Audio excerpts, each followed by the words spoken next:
Did you hear the new secretary tried to make a move on MrKnight and got kicked out? In the break room, a few of my colleagues were cackling. I stood in the doorway, mug in hand, hearing everything with perfect clarity, as if he'd ever look at someone like her. I know, right? Some people are just delusional. I turned and walked back to my little cubicle, the one without even a window. I sat open my phone and tapped out a message to the contact at the top of my list. MrKnight, you're sleeping on the couch tonight. No one knew that the man they considered a god, the great Vincent Knight, had been washing my feet the night before. And no one knew that the press conference tomorrow, the one to introduce the mysterious Mrs. Knight, was all about me. Name is Ava, the hidden majority shareholder of this company, and Vincent Knight's legal wife. I took this secretarial job because Vincent said the office culture had gotten toxic lately, and he wanted me to go undercover to see what was really going on. I thought I'd be catching a few employees slacking off. I didn't expect to find a nest of vipers, all trying to claw their way to the top. Jessica, the prettiest girl in the administration department, was now swaying into my cubicle. She slammed a thick stack of documents onto my desk. Ava, get these printed and distributed to every department before you leave. I looked up at her. That's an administrative task. Jessica sneered. Right now I'm your superior. You do what I say, got it? I glanced at the stack. The top sheet was the itinerary for tomorrow's Mrs. Knight introduction gala. I heard you got thrown out after trying to deliver coffee to the top floor today. Jessica leaned, in her voice a low hiss. Ava, a person needs to know their place. A man like Mr. Knight is not someone, a piece of trash like you can even dream about. I just smiled, saying nothing. I was in fact thrown out, but only because Vincent had tried to kiss me in his office, and I'd pushed him away. He'd walked me to the door with a pout on his face. And Jessica, who was passing by, must have caught a glimpse and assumed the worst. Still smiling, get to work. Jessica rolled her eyes and stomped away on her stilettos. I picked up the documents and ambled over to the printer. Passing the break room, I saw the same group of women was still there. Hey, what do you think the boss's wife will be like? Definitely some supermodel or an heiress from a powerful family. One thing's for sure, it won't be a plain Jane like Ava. I listened to their chatter, feeling nothing at all. I was just wondering what their faces would look like if they knew. The plain Jane they were mocking held 40% of the company's stock. My phone vibrated. MrKnight, honey. I was wrong. I'll never try anything in the office again tonight. The water for your foot bath is ready. Can I please not sleep on the couch? I replied with a single word, no. Putting my phone away, I saw Jessica furtively stepping into Vincent's private elevator. It required a fingerprint and a passcode. How did she have the passcode? I narrowed my eyes. This undercover mission was getting more interesting by the minute. Jessica entered the elevator with a look of feverish determination. I stood around the corner, watching the numbers climb and stop at the top floor.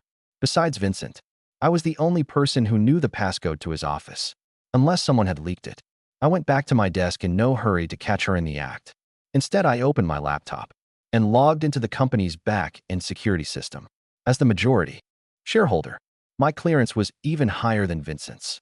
On the monitor, I watched Jessica stand before the CEO's office and enter the passcode with practiced ease. The door opened. Vincent was at his desk, frowning at a financial report. Jessica glided in, her voice dripping with honey. MrKnight, here's the coffee you asked for. Vincent didn't even look up. Put it down and get out. Jessica didn't move. Instead, she circled the desk and placed a hand on his shoulder. MrKnight, you've been working so hard. Let me give you a massage. I could feel Vincent's body tense up even through the screen. He shot to his feet with such force that Jessica stumbled back. Who gave you the passcode? His voice was pure ice. Jessica froze, her eyes instantly welling with tears. It was Mr. Richard, the vice president, he said. You've been under a lot of stress, Richard. My fingers tapped a light rhythm on my desk. That would be Richard Knight, Vincent's cousin, the one who had always coveted the CEO position. Get out and don't ever set foot on this floor again. Jessica ran out sobbing. I closed the monitor, one piece of the puzzle falling into place. Richard was trying to set a honey trap for Vincent, hoping to catch him in a compromising position. If Vincent had touched Jessica today, Richard would be using the footage to blackmail him tomorrow. Too bad he'd underestimated Vincent, and he'd underestimated me. When Jessica returned to the admin department, her eyes were swollen. She shot me a venomous glare as she passed my desk. What are you looking at? I'll gouge your eyes out. I took a calm sip of my coffee. Miss Miller, is your work done? She trembled with rage, pointing a finger at my nose. Ava, don't you get cocky. If I'm going down, I'm taking you with me. You're uninvited from the gala tomorrow. Go to logistics and help move boxes. I raised an eyebrow. Whose decision is that? My decision, Jessica shouted. I'm in charge of this department. Our colleagues glanced over, their eyes filled with a mixture of pity and scorn. Poor Ava, she picked the wrong person to mess with. While Jessica has VP Richard backing her up. I nodded fine. I'll go move boxes. I was actually curious to see how they'd handle tomorrow's meticulously planned gala without the main character. After work, a Rolls-Royce pulled up right as I stepped out of the building. The window rolled down to reveal Vincent's handsome face, now edged with a pleading expression. Honey, get in. I ignored him and kept walking. He scrambled out of the car and ran after me, grabbing my hand. I was wrong. I was really wrong. Richard planted her here. I swear I didn't even get a good look at her face. I stopped and looked at him. He had the passcode to your office. Vincent's expression hardened. Richard must have spied on me to get it. I've already had the locks changed. I pulled my hand away. Tonight you're sleeping on the balcony, honey. He trailed after me like a giant, dejected puppy. The setting sun stretched our shadows long on the pavement. Who would have thought that the ice-cold CEO of MrKnight Industries was such a clinger in private? The next morning, the atmosphere in the company was a strange mix of tense and electric. The lobby was lined with a red carpet, and the air was thick with the scent of Bulgarian roses. Flown in overnight, everyone was whispering about the mysterious MrKnight and me. I was in the logistics warehouse, dressed in a gray janitor's uniform, counting bottles of mineral water. Jessica appeared at the warehouse store, dressed in an expensive custom gown and towering heels. Preening like a peacock, she pinched her nose and discussed Ava. All this water needs to be moved to the banquet hall by 10 a.m. If even one bottle is missing, you can pack your things and leave. I looked at the mountain of boxes. This is a mover's job, I said calmly. In here you are whatever I tell you to be. Jessica smirked, and I forgot to tell you.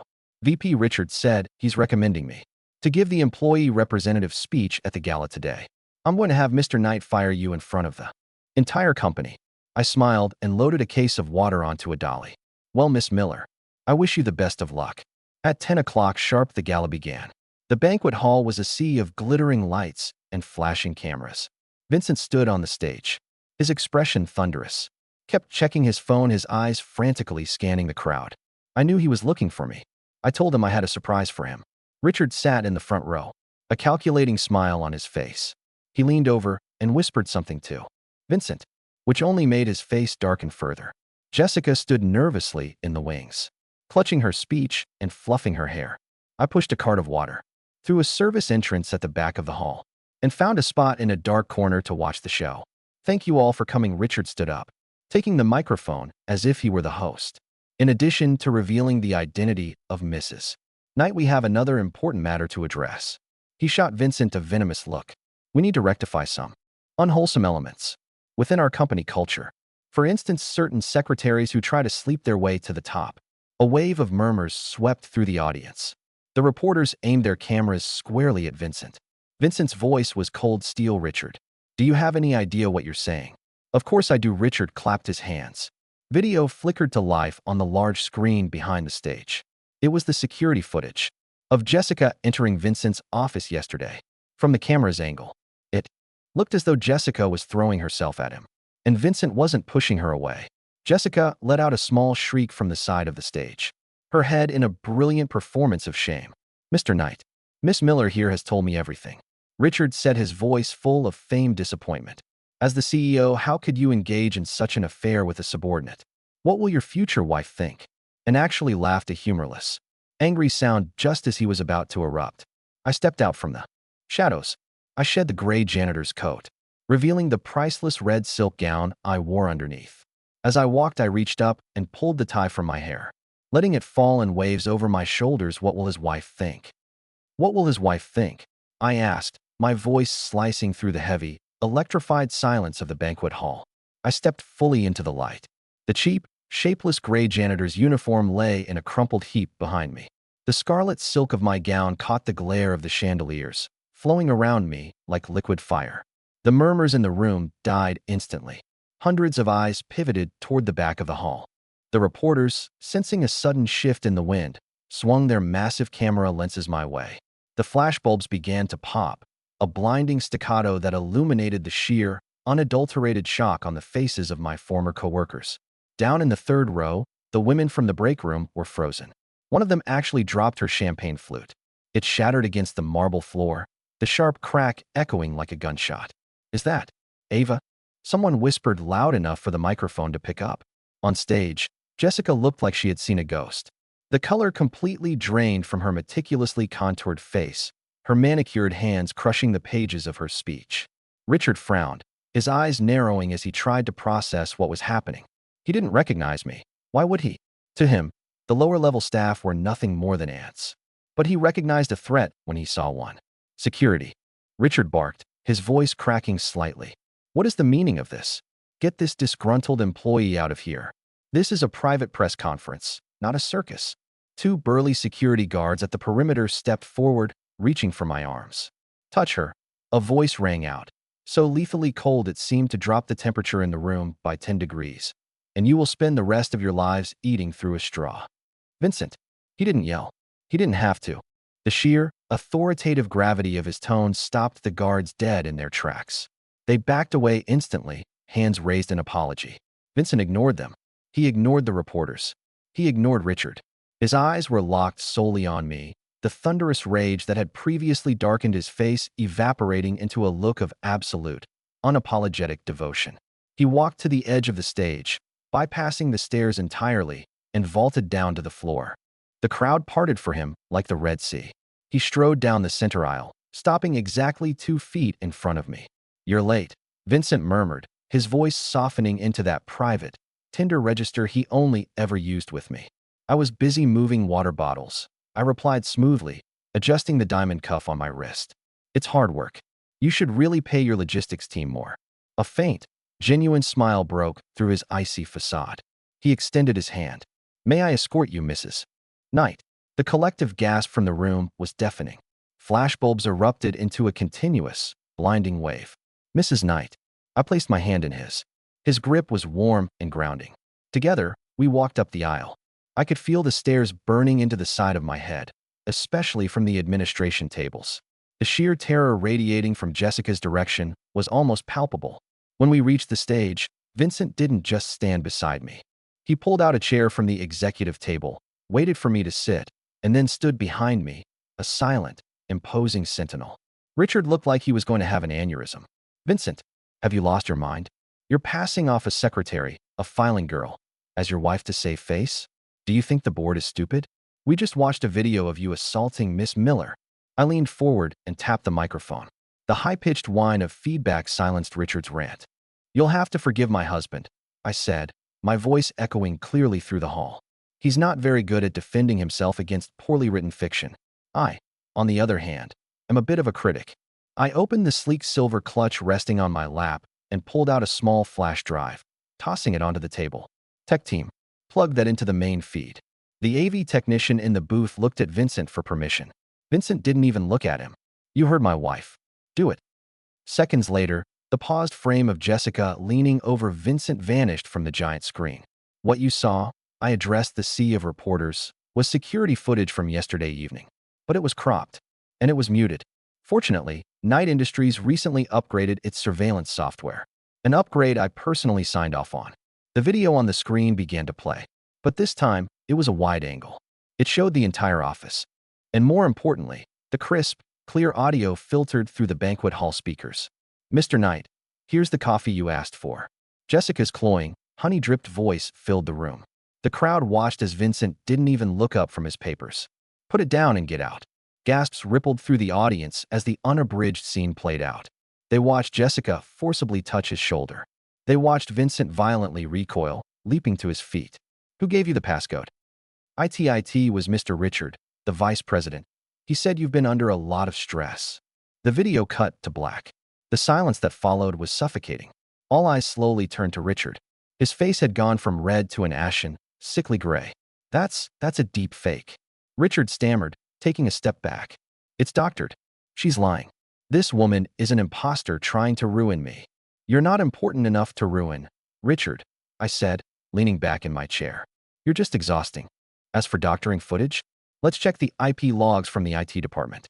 They show that your executive assistant downloaded the original file at 8 p.m. last night and uploaded the cropped, muted version to this presentation at 6 a.m. this morning. I looked over at Jessica, who was currently trying to shrink into the heavy velvet curtains at the edge of the stage. "Miss Miller," I called out. She jumped as if she'd been electrocuted. "I believe you had a speech prepared? Something about employee representation and wholesome company culture." Jessica burst into tears. Real ones, this time. Her heavy mascara ran down her cheeks in thick black tracks. "I'm sorry," she wailed, clutching her designer gown. "Mr. Richard made me do it. He promised me a promotion to Director of Administration. He gave me the passcode. He told me to get close to MrKnight." "Shut up, you stupid girl," Richard snarled, lunging toward her. Vincent moved faster. In a blur of motion, he stepped between Richard and Jessica, grabbing his cousin by the collar of his bespoke suit and shoving him hard against the podium.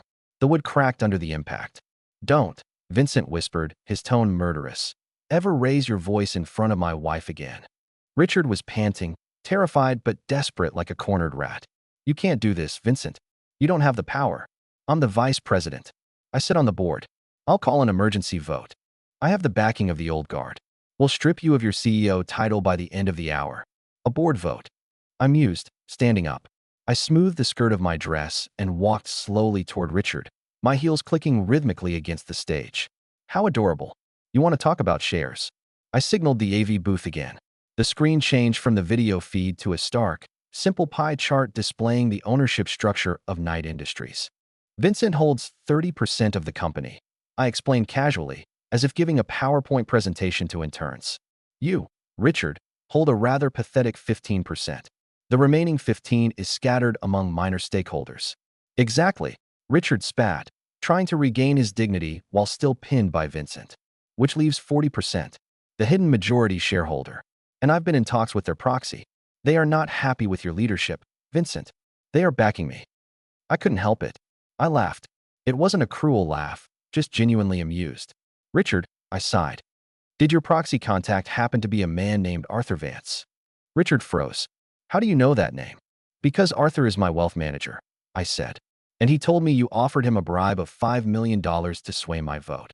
I reached into my clutch one last time and pulled out a heavy, embossed legal document, slapping it against Richard's chest. "My maiden name is Ava Sterling, sole heiress to the Sterling Trust, and the owner of the remaining 40% of Knight Industries. Which means, between my husband and me, we own 70% of this company." Richard looked at the document. He looked at me. Then he looked at Vincent, who finally released his grip, letting Richard slide down the podium, looking utterly defeated. "So, regarding your board vote," I said softly, looking down at him. "Motion denied." The banquet hall erupted. The press went wild, shouting questions over one another. It was the corporate scandal of the decade, wrapped in a Cinderella story, served on a silver platter. I turned my back on Richard and walked over to the edge of the stage, looking down at the administration department tables. "Jessica Miller," I said, my voice cutting through the noise. She looked up at me, trembling like a leaf. "You're fired," I said plainly. "Clear out your desk by noon. And please, leave the stilettos at home. I'd hate for you to trip on your way out." I swept my gaze over the rest of the breakroom clique. They flinched, refusing to make eye contact. "As for the rest of you," I continued, "I spent the last 3 weeks sitting in a windowless cubicle. I listened to the gossip, the backstabbing, and the utter lack of professionalism.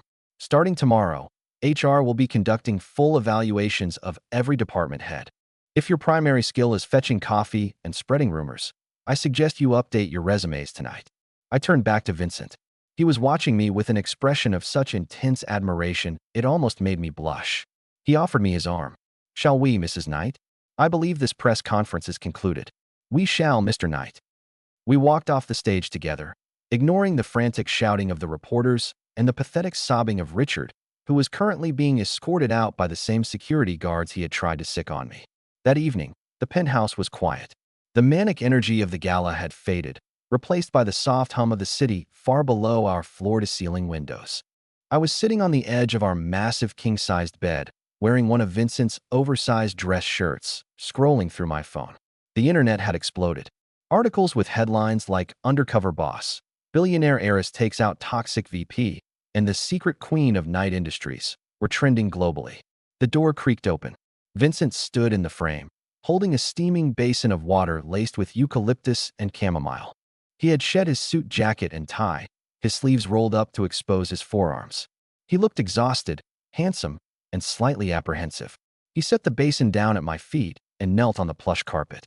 "I thought I said you were sleeping on the balcony tonight," I said, not looking up from my phone. "It's raining," he pointed out softly. "We have an awning." Vincent sighed, gently taking my right foot and lowering it into the hot water. The warmth instantly seeped into my aching muscles. Revenge was sweet, but standing in stilettos for 2 hours was brutal. "Ava," he murmured, his thumbs working circles into my arches. "I am so sorry. About the office, about Jessica, about Richard. I was blind to what was happening on the lower floors. You were right to make me look." I finally put my phone down and looked at him. The great Vincent Knight, the ruthless corporate shark who had terrified grown men into submission just hours ago, was kneeling on my bedroom floor, looking at me like I held the universe in my hands. "You didn't do anything wrong with Jessica?" I conceded, reaching out to run a hand through his dark hair. "I know that. I was just annoyed." "I'll fire the entire floor if you want," he offered earnestly. "I'll fire the whole building. We can start over." I laughed, the last bit of residual tension leaving my shoulders. "Don't be dramatic. I already cleaned house. Though I do expect you to handle the legal charges against Richard for corporate espionage. My lawyers are already drafting the paperwork," he promised. He leaned forward, resting his chin on my knee. "So, am I forgiven?" I pretended to think about it. "I suppose. The balcony is a bit lonely anyway." Vincent's eyes lit up. He pulled a towel from his shoulder, gently drying my feet before standing up. He didn't hesitate, scooping me up into his arms and falling back onto the mattress with a heavy, contented sigh, pulling me flush against his chest. "I love you," he mumbled into my neck, his arms wrapping around me like a vice. "But promise me something." "What?" "No more undercover missions. Next time, just fire them from the penthouse. My heart can't take seeing you in a janitor's uniform." I smiled, closing my eyes and resting my head against his chest. "No promises, Mr. Knight. Now, go to sleep. We have a company to run tomorrow."